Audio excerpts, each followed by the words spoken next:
পেঁয়াজ দিলাম, কাঁচামরিচ। সেদিনে যে সেই মিষ্টি কুমড়াটা পচে গিয়েছিল, সেই মিষ্টি কুমড়াটারই আমি আজকে ব্যবস্থা করেছি।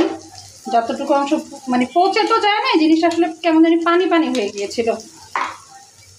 আমি সেটা যতটুকু পেরেছি ফেলে পরিষ্কার করে এই যে কালকেই কেটে এটা ভেজে রেখেছি যেন নষ্ট না হয়। কারণ আমি যদি আবার যতটুকু ভালো পরিষ্কার করে রেখে দিতাম আবার নষ্ট হয়ে যেত, এ কারণে আমি ভেজে রেখেছি। 3 পিস ইলিশ মাছ দিয়ে দিচ্ছি,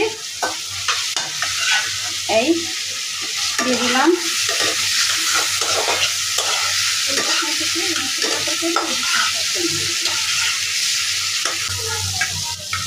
ইলিশ মাছ আমি অনেক দিন পরে কষিয়ে রান্না করছি, আমি বেশিরভাগ ভেজেই রান্না করি।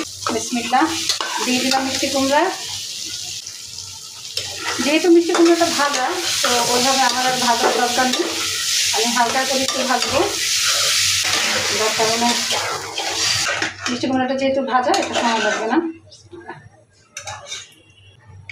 এই তো হয়ে গেল আমার মিষ্টি কুমড়া দিয়ে ইলিশ মাছ।